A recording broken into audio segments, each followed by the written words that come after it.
Let's just say so many things are all over the place and up in the air, but I want to, everyone to understand what we're doing at this moment and what we all might have to help out to try to do in the very near future. But first, before I start all that, I want to bring up the chapter leader, retiree chapter. Come on up, Bennett Fisher. Come on up, Bennett. 107.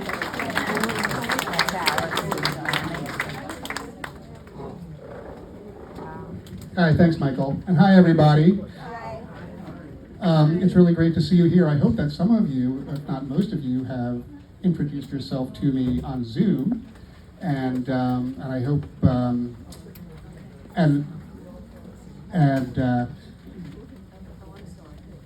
we're all here to get some information today.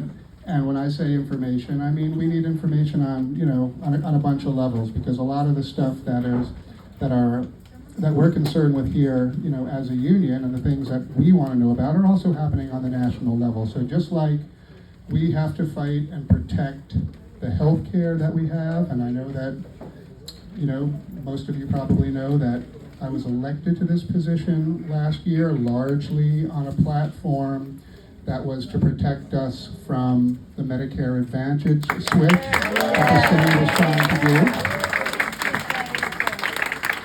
And that fight isn't over. It's still in the courts. I can't predict what'll happen, but it's not quite, unfortunately. So, but fortunately, our union leadership has changed their position somewhat. Hopefully, we'll be working harder to make that known to people. Hi, I'm sorry, what was that? Okay. And, okay, well, as long as they're criticizing you, it's okay. But if they could, They'll criticize you. oh, believe me, I know. Thank you.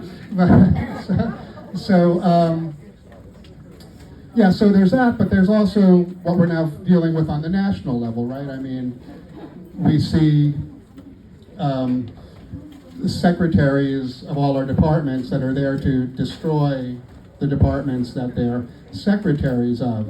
And just like we have an education secretary whose job seems to be to dismantle education, the Federal Department of Education, so we're probably going to have people in charge of Medicare who are going to want to destroy Medicare, or change it into a completely privatized system like Medicare Advantage, or even worse, who knows, right?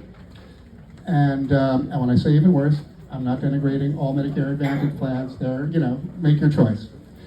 But, so there's that. And at the same time, we have to really, protect our pensions too. Now, I know that one of the things we're going to hear about today, we got a big presentation, an excellent presentation from Victoria about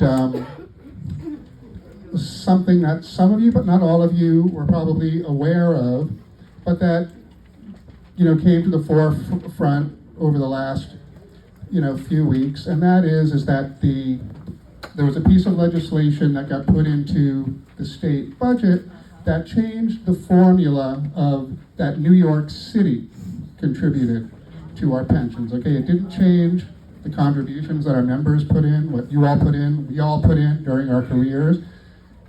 Doesn't change the contributions that TRS puts in, that all of it, the city's pension systems put in through their investments, but it did change the amount. It did change. It did. Well, Tom can respond to this. You can respond to this when you get your chance. Okay, but it was a new formula, and that extended the payments. Tom can explain. You're going to get a whole presentation about it. It's really very good. I understood a lot, from hearing it. I'm not saying one is better than the other, but my position is saying, because I believe that there are advantages of both, and you'll learn about that here. But my position actually is the same as our president's position and as our TRS trustees' position, which is that we're not in favor of this switch at this time because we can't trust the people who put it forward, namely Eric Adams of New York City, to be a trustworthy partner at this time. So, That's not a tough one, right? right. Everybody got that? So it's not a tough one. I just wanted to explain to you, what was, what's that about? And yes, there was lots of misinformation and things going on in the internet, and I know that no one here is responsible for any of that. But it's confusing, to go on, and hear that stuff. And well, that's it on that. You'll hear the presentations on that. I'm gonna take questions. We have questions after the whole thing is over? Everybody can ask, yeah, we're gonna have a whole period of questions for All right. any one of us, that's fine. Okay, so I would be happy to answer your questions here, and I'm sure you have a lot of them. And because I had a lot of questions just meeting so many of you during the classes before this. And that's it. I hope you like, and I'm always happy to hear your constructive criticisms about how the RTC meetings are run. We've tried to bring more